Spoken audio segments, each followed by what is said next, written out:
Hi guys, তোমরা সকলে কেমন আছো? আশা করি খুব ভালো আছো। তো আমি চলে এসেছি সকাল আমার তৃতীয় ব্লগ নিয়ে। তো আমি এখন বসিয়েছি চা, শুধু আমার নিজের জন্য। এই বাড়িতে কেউই চা পছন্দ করে না খুব একটা, আমি একাই চা খাই। আমার তো চা ছাড়া দিনটা শুরুই হয় না। তো তোমরা কে কে চা খাও আমাকে প্লিজ কমেন্ট করে জানিও। আমি আজ সকালে খুবই লেট করে উঠেছি ঘুম থেকে, আর এমনিতেও আমি বাড়িতে এলে খুব একটা সকাল সকাল উঠি না, কেননা ওখানে থাকলে আমাদের খুব সকাল সকাল উঠতে হয়। ওখানে বলতে আমার হাজব্যান্ডের কর্মসূত্রে আমরা থাকি শিলিগুড়িতে। এখানে আসি বাড়িতে মাঝে মাঝে, এখানে সব সময় থাকা হয়ে ওঠে না, আমাদের খুব কম আসি এখানে। তো এখন আমি ভিডিও করতে থাকবো, তখন তোমরা আমার ব্যাপারে কিছুটা হলেও জানতে পারবে। তো চলো এখন চা খাওয়া যাক। আর দেখো আমি চলে এসেছি এখন ছাদে। তো চারপাশটা খালি একটু দেখো, বৃষ্টির কারণে চারিদিকটা ভিজে রয়েছে, জমিগুলো জলে ভরে আছে। এখানে ধান চাষ করা হবে আর কদিন পর থেকেই। তো চারদিকটা জাস্ট তোমরা দেখো, খুবই সুন্দর পরিবেশ এখানকার।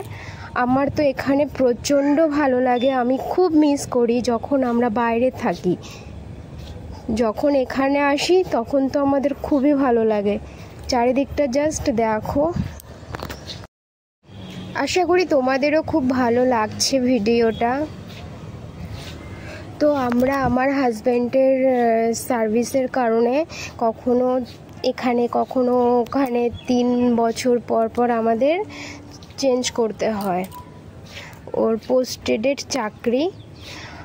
তো এখানে ভালো লাগলো, যতই ভালো লাগুক কিছু করার নেই, আমাদের থাকতেই হবে বাইরে। আর এখানে যখন আসবো তখন তো এই পরিবেশটাকে খুব প্রচণ্ড পরিমাণে উপভোগ করি সবাই মিলে। তো ওখানে দেখো আমার শাশুড়ি দাঁড়িয়ে দাঁড়িয়ে বাইরেটা দেখছে ছাদের থেকে, ওনারও খুব ভালো লাগছে। বৃষ্টি হওয়ার পর এরকম আবহাওয়া খুবই ভালো লাগে। বৃষ্টির পরপর যে পরিবেশটা হয় খুব ভালো লাগে পরিবেশটা। তো তোমাদের সাথে একদিন গল্প করব, আমার পুরো আমরা কোথায় থাকি, কিসের জন্য থাকি, কি কারণে থাকি, সবটাই বলবো। তো চলো আমি এখন যাব নিচে।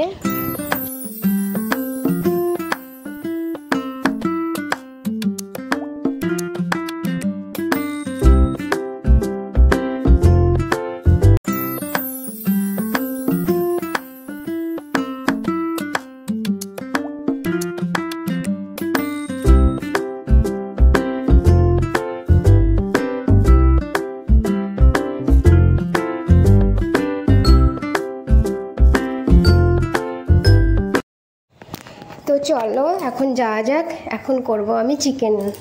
এটা আমি ম্যারিনেট করে রেখে দিয়ে গেছিলাম। তো কড়াই বসিয়ে দেওয়া হয়েছে, ভাতও হয়ে গেছে, দুধ জালও হয়ে গেছে আমার ছেলেদের জন্য। তো এখন আমি চিকেনের জন্য কড়াই বসিয়ে দিয়েছি, তেলও দিয়ে দিলাম, দেখতেই পাচ্ছ। এবার দেব আমি এর মধ্যে আলু। তেলটা গরম হয়ে গেলেই দিয়ে দেবো আলুটা।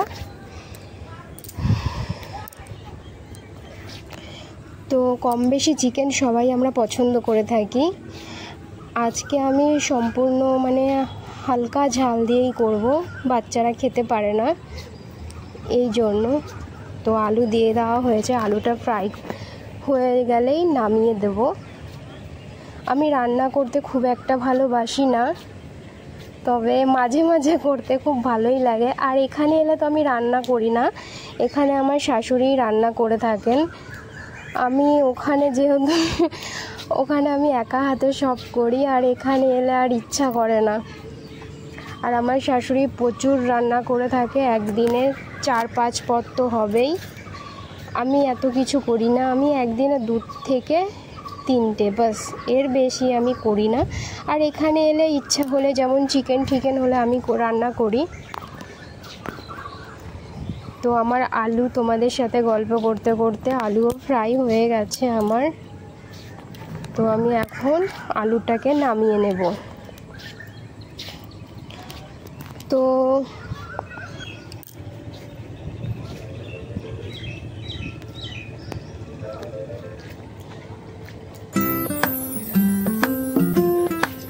কড়াইতে তেল প্রচণ্ড গরম হয়ে গেছে, এর মধ্যে দিয়ে দিলাম আমি জিরে ফোড়ন আর দুটো এলাইচি আর গোলমরিচ, সাথে পেঁয়াজ দিয়ে দিয়েছি। পেঁয়াজটাকে একটু ফ্রাই করা হয়ে যাবে লাল লাল করে, তারপরে দিয়ে দেব এর মধ্যে ম্যারিনেট করা আমার যে চিকেনটা রাখা ছিল চিকেনটাকে। তো চিকেনটাকে দিয়ে দিলাম। এবার চিকেনটাকে ভালো করে নেড়ে চেড়ে নিতে হবে 5 মিনিট মতন। এর মধ্যে সব কিছু দেওয়া আছে, নুন, হলুদ, কাশ্মীরি লঙ্কার গুঁড়ো, তেল, আদা, পেঁয়াজ সবই আমি এর মধ্যে হালকা হালকা করে দিয়ে দিয়েছিলাম। একটু লেবুর রসও দিয়ে দিয়েছিলাম। আর এদিকে আমি জিরে ফ্রাই করছি পেস্ট করব বলে। আমার জিরের গুঁড়োটা ঠিক পছন্দ হয় না। এর মধ্যে আদা বাটা, রসুন বাটা, লঙ্কা বাটা দিয়ে দিয়েছি। তো চলো দেখে নেওয়া যাক। তো আমি বিয়ের আগে থাকতাম কলকাতায়, ছোটবেলা থেকে বড় হয়েছি আমি কলকাতাতেই। তারপর আমার বিয়ে হয় বর্ধমানের একটা গ্রামে, নবদ্বীপের কাছাকাছি বলতে পারো, ধাত্রী গ্রামে। তো আমার হাজব্যান্ডটা আর্মিতে জব করে, ওখানেই আমি ওর সাথে থাকি কোয়ার্টারে। আমাদের বিয়ে হয়েছে আজকে 10 বছর কমপ্লিট হয়ে গেছে। আমার দুটো ছোট ছোট ছেলে আছে, একটা ছেলে 9 বছরের আর একটা 4 বছরের। তো আমার এদিকে চিকেনটাও হয়ে গেল তোমাদের সাথে গল্প করতে করতে। আর আমরা লাভ ম্যারেজ করেছিলাম, আর আমাদের খুব তাড়াতাড়ি বিয়ে হয়েছে। তো দেখো আমার চিকেনটা এদিকে কমপ্লিট হতে যায়, কষানি হয়ে গেছে চিকেনটা প্রায়, দেখতেই পাচ্ছ। চিকেনটা কিন্তু খুব সুন্দর লাগছে দেখতে, খেতেও আশা করি টেস্টি হবে। আমি চিকেন বানালে এমনিতেও খুব টেস্টি হয়, খুব কম খারাপ হয়ে যায় মাঝে মাঝে। তো এর মধ্যে আমি এখন জিরের গুঁড়োটা অ্যাড করব। তোমরা দেখবে জিরের প্যাকেটে যেই গুঁড়োটা কিনতে পাওয়া যায় মিক্সডটা, পাউডারটা, ওটার থেকে তোমরা হালকা ফ্রাই করে ওটাকে ভালো করে একটুখানি বেটে নেবে। তো ওটার স্মেলটা বেশি সুন্দর লাগবে, খেতেও টেস্টি লাগে। আমি তো এভাবেই করি, হালকা ফ্রাই করে নিয়ে মিক্সিতে পেস্ট করি। তো এখানে আমার শাশুড়িরাও তো তেল মশলা পছন্দ করে না, খায় না, তার জন্য ওনারা এনেও রাখে না। আমি এলে এইভাবেই অল্প অল্প করে জিরের গুঁড়ো করে তারপরে তরকারিতে ব্যবহার করি। তো আমার এদিকে চিকেনটা পুরোপুরি কষানি হয়ে গেছে, আমি এতে এখন জল অ্যাড করব। চিকেনটা নরম ও সফটও হয়ে গেছে। তো দেখো চিকেনটা এখন ফুটছে, এর মধ্যে আমি গরম মশলা অ্যাড করব। তোমরা চাইলে গোটা গরম মশলা ইউজ করতে পারো, আমি তো বেশি গোটা গরম মশলাটাই ইউজ করি। তো এখানে নেই সেহেতু আমি প্যাকেটটা ইউজ করলাম, পুরো প্যাকেটটাই দিয়ে দিয়েছি। দেখতেই পাচ্ছ পুরোটা ঢেলে দিয়ে দিয়েছি। চিকেনের কালারটা জাস্ট দেখো একবার, কতটা সুন্দর হয়েছে, আর টেস্টিও কিন্তু হয়েছে। আর হ্যাঁ, আমি চ্যানেলে নতুন, তো তোমরা প্লিজ আমার চ্যানেলটাকে সাবস্ক্রাইব করো, লাইক করো, শেয়ার করো, আর পারলে আমাকে কমেন্ট করে জানিও আমাদের গ্রামটা তোমাদের কাছে কেমন লাগলো আর আমার রান্না বান্না কেমন হলো, তো দেখে বলো। তো আমার চিকেন রেডি, তো প্লিজ আমার চ্যানেলটাকে সাবস্ক্রাইব